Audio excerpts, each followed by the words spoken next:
Hey, what's going on? What's going on, everybody? What's going on?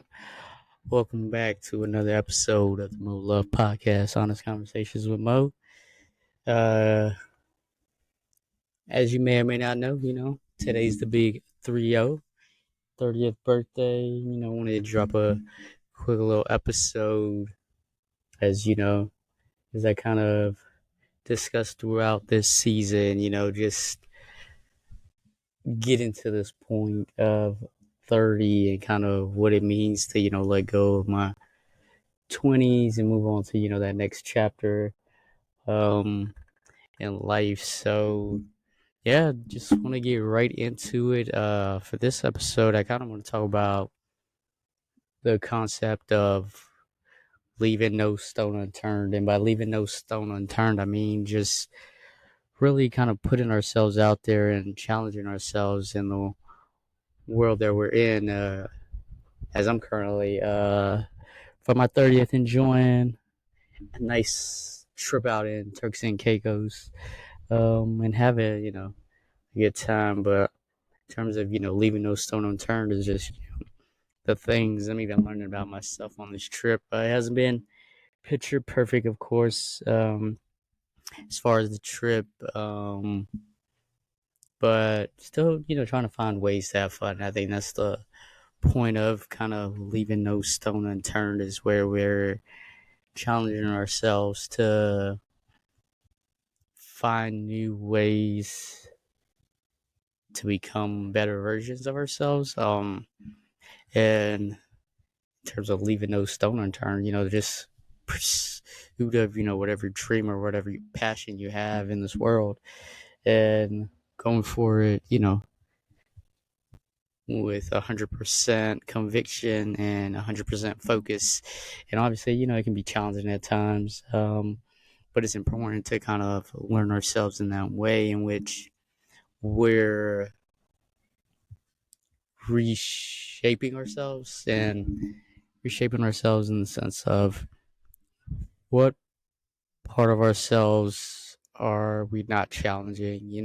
That's what I mean by leaving no stone unturned. Is you got to really find out all aspects of you, whether it's the part of you that gets frustrated on a trip when you lose your AirPods, or the part of you that finds ways to still create an adventure out of things. And I think that's the important thing to take away from life these days, is how are we creating adventures, for ourselves and creating an adventure around us. And that gets me into my next topic of how does one explore? For example, for myself, as I mentioned, uh, don't know if I picked the best location, on the island, but still finding ways to create meaning and create a meaningful experience from it.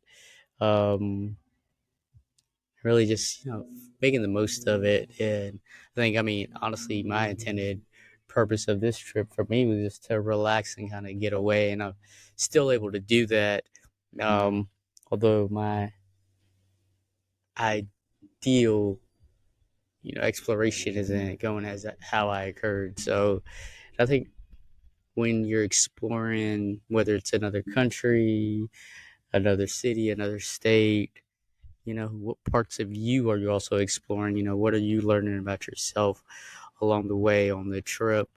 Um, that allows you to kind of get more insight on yourself. And as I'm looking, around, the beauty, the wonder, the trees all around me, I'm just, almost in awe, because I think coming from, where I come from, I guess this wasn't, inevitable. This wasn't guaranteed, just as with anything in life, it wasn't guaranteed, but just knowing the endless possibilities that the world has to offer. And I think that's the beauty of exploration, and how you choose to explore the world is actually one, attaining the unattainable, because nothing is ever unattainable. Um, and two, just taking the trip, taking the risk, and seeing what becomes of it. Just enjoying yourself, finding ways to enjoy yourself because I'm definitely enjoying myself and having, kind of a great time and making the most of this overall trip and really relaxing and kind of unwinding. And then next, I want to get into what does happiness versus joy look like. And I think when we go, because I think we kind of confused the two, and I kind of spoke on last episode as far as the definitions and kind of the definitions we provide to words. And with happiness versus joy, happiness is just an innate feeling that you kind of feel, and you kind of almost obviously of course create your own happiness, but the joy is that intrinsic uplifting that almost out of body experience that you have in the things you do. And I think that's what joy really is, versus where we're almost seeking happiness, but oftentimes we're really just looking to seek joy and find ease in the things we do, because the world can be so challenging, the world can be so difficult at times. So I think it's very much important to have that balance of understanding that feeling of happiness, but also finding the joy in things and creating those beautiful moments in the world around us, because you know not guaranteed anything in this life, not guaranteed anything from anyone.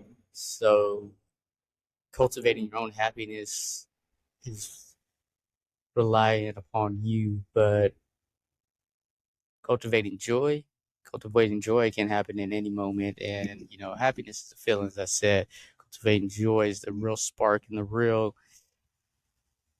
you know, r- real progression that we really have as individuals when we're able to find joy, because we're able to have that fun. We're able to create those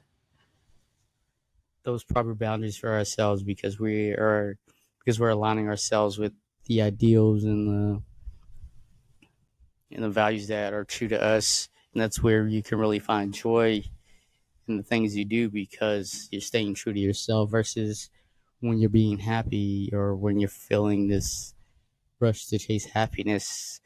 It's unfulfilling, and it's almost ever evolving kind of chase, and seeking something to kind of give us that approval when we can provide that approval for ourselves. um yeah, I mean, with joy, I mean, I think of even myself, where when I first got here in Turks and Caicos and had that feeling of happiness, but it almost kind of rushed away when a few things didn't kind of go my way, like as I mentioned, losing personal possessions such as my AirPods, but also realizing it's just material things, and really still trying to find the joy and the beauty in this trip, and what I'm learning about myself from this trip, and who I'm looking to be moving forward, and really really being comfortable with that, and the next steps and what's next for me, and what I'm looking to obtain throughout this life and throughout this lifetime in all aspects, but also understanding the things I really do value, and being accepting of that, because if we're not aware of the things we value, do we ever really truly value ourselves? So I think it's very, very important to find that balance of not conflating happiness with joy, and also in knowing, one, joy is a feeling, two, oh no, one, my confusion, one, happiness is a feeling, two, joy is something you create, joy is something you provide to yourself, and then lastly, just making the most of it, whether it be uh, in ill-time birthday trip, or just having, fun with family and friends in the tribe you're looking to cultivate in this world. So I think it's very important to have that real understanding between the two, and then the things you do as well, and having that overall balance. And then lastly, for this, quick little episode, I want to get into, of course, you guys know me, play-in has been complete in the NBA. The NBA play-in is complete. The playoffs are officially underway starting today, um, where my Lakers take on the Nuggets. Um, and then the overall East and Western Conference brackets are solidified.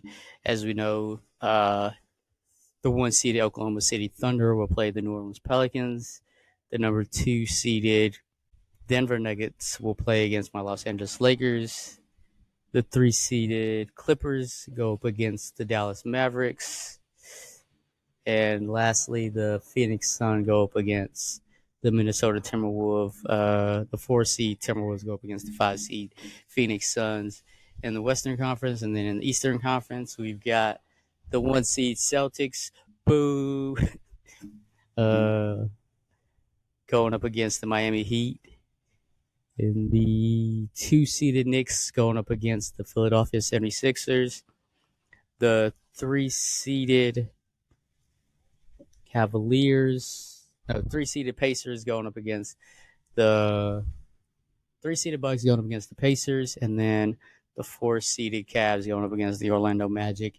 And then I guess for my picks, obviously, I got the Lakers in 6 against the Nuggets. I think it will go 6. I think we find a way to pull off the upset, as long as guys like D'Lo and AR show up, especially D'Lo, if he's able to match the production of a Jamal Murray, pending his health, but just overall, just matching the production of Murray and kind of scoring point for point.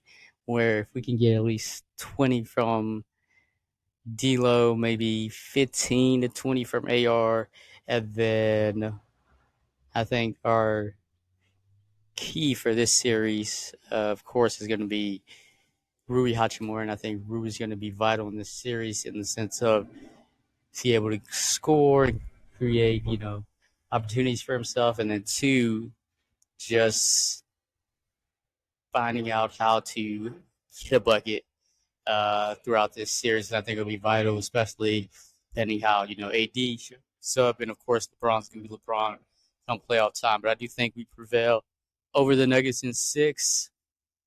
Next, with the Pelicans OKC series. See, that's a series of 2 young juggernauts, mainly in OKC, and how they're growing and looking to build their team and their roster moving forward. And pending the health of Zion for the Pelicans, but I think this is going to be a closer series than most people think. I do think it goes 6 or 7. I'm going to go with 7 in favor of OKC and them just having the home field advantage. Next, Timberwolves Suns. For Timberwolves Suns, I'm gonna go with the Suns. I think Bill Booker, KD are kind of putting it together. Like as I said last episode, they're finally starting to get healthy. I think it goes 6. I think Ant-Man's going to show up, but I don't think he has the firepower for his guys to kind of show up with him. I don't know how Cat's going to be, coming back. And who's going to be, that second scoring option besides Edwards. So I do think the Suns pull it off in 6 in that series. And then next, last in the West, that Clippers Mavs. Seeing as Kawhi's health is kind of up in the air, missing obviously the last 8 games of the season with, the kind of bruised knee and his consistent knee issues, I think is going to come down to how Luke and Kyrie show up, and I think Luke and Kyrie show up big time. So I think it's going to go 5, 5 Mavs in 5. Uh, but I think it'll be close games. But I just think because of the lack of not really having a healthy Kawhi Leonard, and then the overall just firepower. And the Mavs are kind of putting the pieces together all at the right time as well, and I think that's going to be clutch also. So excited to see that series. I think that's going to be the one series I'm most excited for, outside of obviously my Lakers series, and then that young Thunder Pelicans matchup is going to be a great series as well. And then on to the East, to the Eastern Conference. Guess I got to go Celtics. Heat don't have Jimmy Butler. I'm going to go Celtics in 5. Could be a potential sweep. But I can also see, because it is Miami and they just play so hard, I think I'm going to change it. I'm going to go with Celtics in 6. Somehow they steal 2 games. And then Sixers, Knicks. Oh, man. That's Joel Embiid getting healthy. He's still, kind of ailing from his injury, but I think if they can get it together and if Joel can kind of at least be very efficient, I don't know if the Knicks have anyone kind of match up against Joel, and depending on if Maxey kind of match point for point with Brunson, I think the Sixers might pull this out. I think it's going to be an upset. I think the Sixers do pull this out in 7. It'll be a hard fought series, but I do see the Sixers kind of pulling this out at 7. Next, Bucks Pacers. Bucks Pacers. I mean, the Pacers have kind of outran the Bucks all season.